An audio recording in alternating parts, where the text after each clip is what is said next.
Autumn by Jennifer Kersey.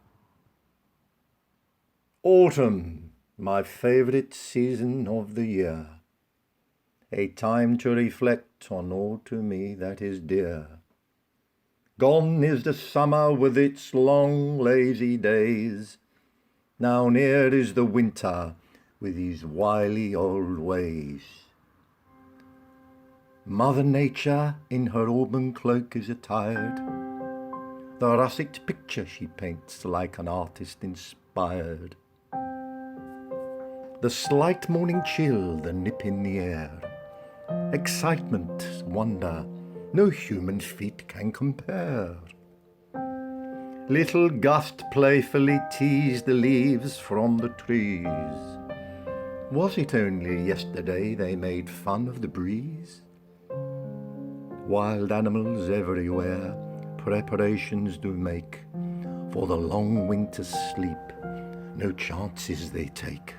The cosy evenings to be spent in front of the fire, no more summer recreations do I now desire. Neat piles of leaves into secluded corners blown, the remains of the harvests in early summers sown. In the wood nearby, of horse chestnut collecting memories unfold, crisp foliage underfoot now like a thick carpet of gold. Somewhere a bonfire burns and steadily consumes its autumnal feed. I know well the scent of these fumes. The sun makes its way in a low arc across the sky, migrating birds soon to hotter climes they will fly. Now is the time to dwell on things that are past, and to realize that nothing really ends or forever does last.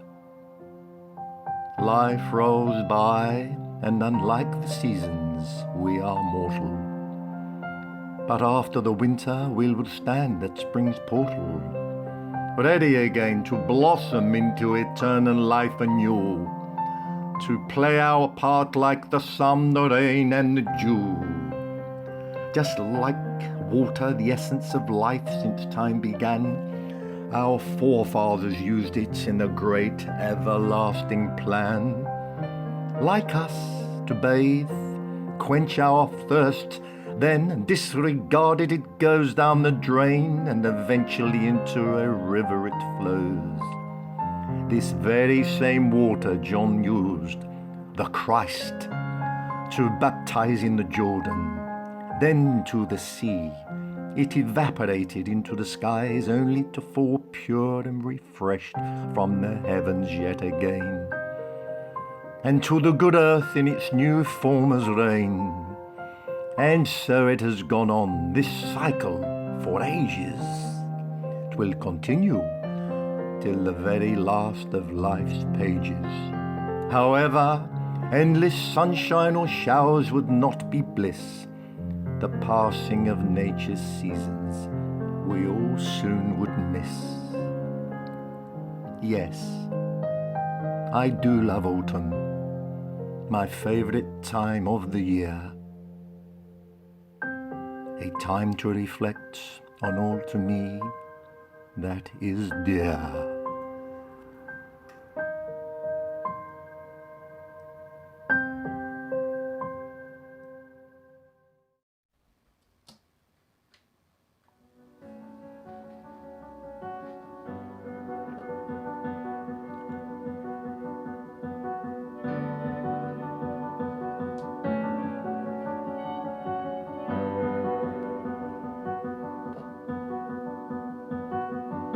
Winter, and all wildlife prepares for to sleep. Through the wind, the rain, and the snow, sometimes deep cold, poured from the bowels of the earth, warms our hearts and once again proves its worth. Logs, stockpiled in autumn, stacked in rows neat, now help feed our fire, providing essential heat. Past is the summer, And as autumn retires into this chilly scene, it magically inspires the creator to surpass other works and will seek to write a new concerto. With harmonies bleak, the theme is the same. Just as night follows day, all leading instruments have their own parts to play. In a wood of crowded trees huddled together in an effort to combat the inclement weather, their branches like ghostly fingers, devoid of all flesh, ever reaching skyward, vying for space intermesh. Round and about the ground is hard and bare, a lone squirrel forages for his lost winter fare. As bonfire night approaches, it's invariably damp. Sensible birds migrate to another sunshine camp. Only the hardy remain, it's an enduring test. A wise owl, silly seagulls and the robin redbreast. Towards Christmas, the winter solstice celebration when festive snow brings Yuletide elation. This period of reassessment and rebirth will bring a fresh outlook on life's values. Come the spring, the primeval instinct to survive is inbred, and nothing remains stationary unless it is dead. So time will move on and provide further reason for the world to welcome the very next season.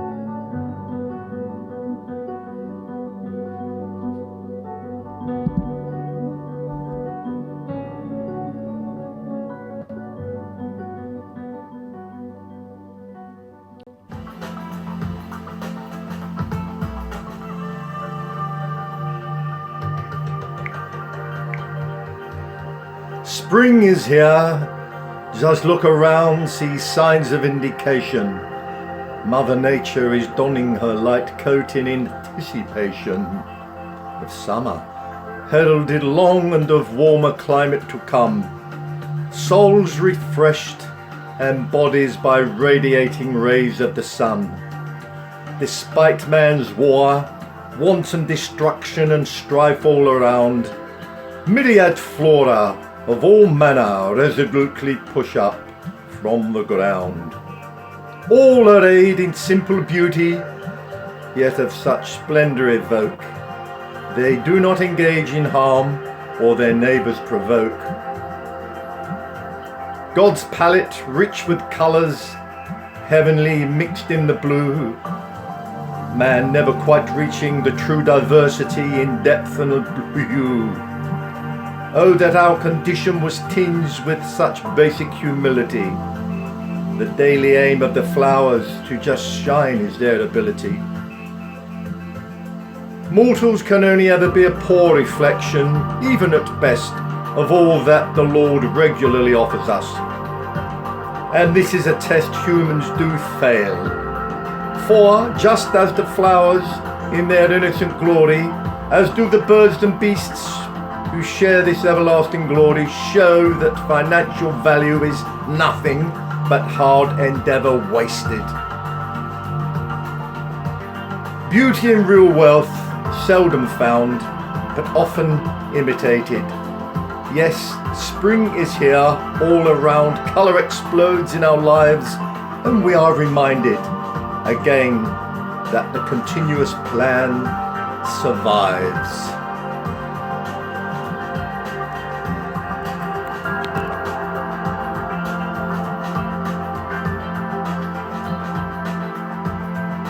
A poem by Jennifer Kersey.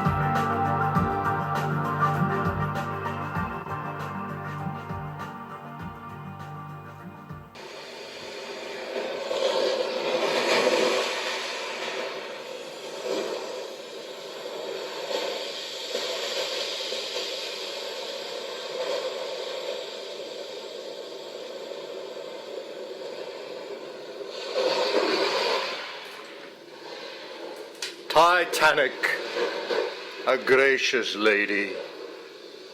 Titanic, there she lies amid the dark and the gloom. All around her eerie silence in a deep watery tomb. They said she could not fail, fashioned by hand of man. But the ocean's elements claimed her, and the downward journey began. As into the abyss she travelled swiftly on that fateful day, it could have been avoided in hindsight, many say. Mighty must have been the thud as the long journey ended, and to the very bowels of the sea she ultimately descended. And so, with the last groaning breath of twisted metal, before the stillness and the quiet, the sediments did settle. Ne'er to grow old and jaded, as we left here to wither, the seas bade this princess in her youth, come ye hither. This sweet flower, seed of unrealistic human quest for perfection, on the ocean floor now doth rest. Cut down before she blossomed, thus unable to fulfill the promise, set store. But for her time stands still, the sunshine briefly tasted, e'en though it was short. For on that day long, long ago, after leaving home port, she was already doomed. Life was slowly ebbing away.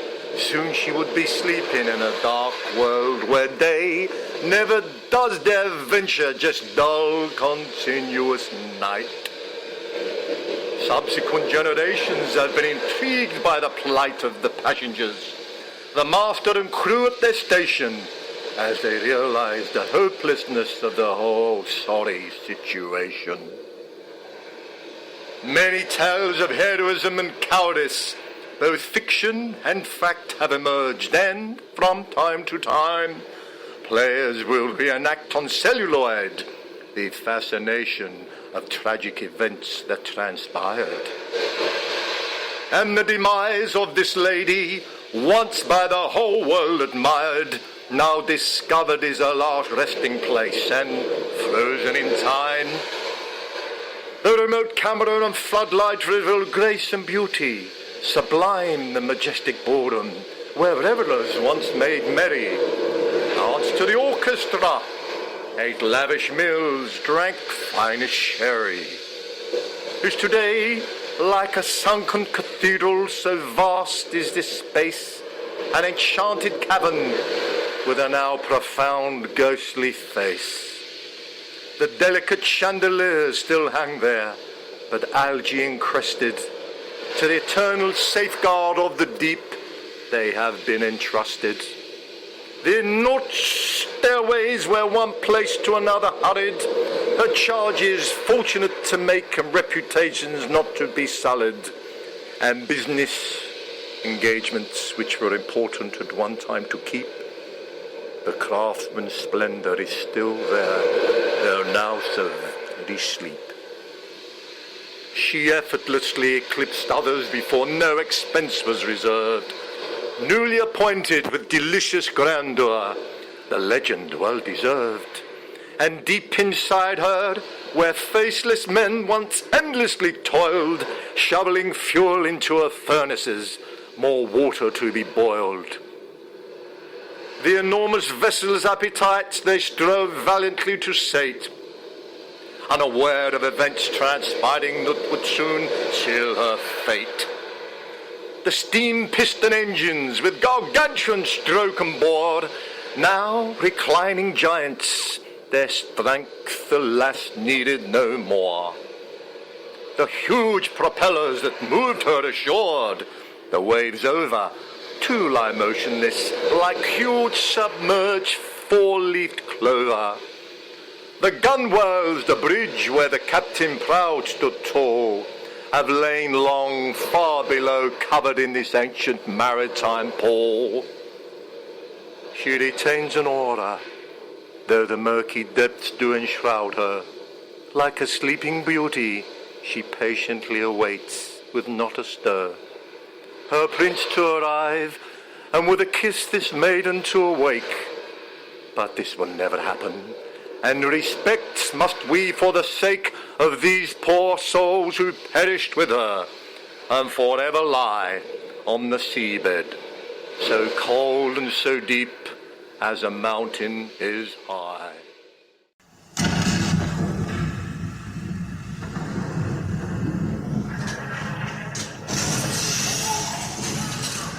In a drawer, long forgotten, a dog-eared, faded photo, discarded lies. Amongst papers with all manner of documents and former contracted ties. The sepia colour slowly disappearing, dissolving back to original state. Before it was exposed to light and life, as was at some earlier date. The image is a soldier, and on the back is scribbled, a message to Mum. He looks so proud, she worries about her boy. The man overnight he has become. He gave everything for us, maybe even made the supreme sacrifice. Humans are such fickle beings, for our debts he paid the full price. His every moment, wretched heartache and pain, the futility of it all. Subsequent generations have squandered the results of his proud pull. Constant misery in the trenches, utter confusion of this, now his life, given so that others might have freedom from restrictions and strife. For those who never experienced this time of sheer extremes of emotion, the camaraderie, the sheer enormity of the task done with such devotion. He was scared, just like we all would be, and full of foreboding and woe. What was it, for he was just doing his duty, fighting an invisible foe. Slung into this alien existence he never wanted much, was still to do. One of the many who selflessly gave, even though his years were so few. Now, is he forgotten, and all that suffering he endured just for naught? Doing his bit for the cause in foreign fields he so gallantly fought. His act of bravery must never be diminished, despite what some would say. Freedom and the notion to have an opinion must be cherished every day. It does not just happen, or is a probity to be taken lightly. It cost much, so that we that are left must be eternally grateful with thanks, and as such. Honour real heroes who endured adversity, both in this land and afar, and won the right to stand free underneath that bright shining star. We will never forget. Ever.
Summer, a time of contentment, warmth, general well-being and blue skies.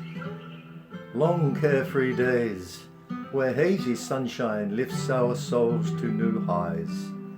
Up in the heavens, jet planes exhaust streams gently crisscross, and cotton wool clouds aimlessly float like soft fluffy candy floss.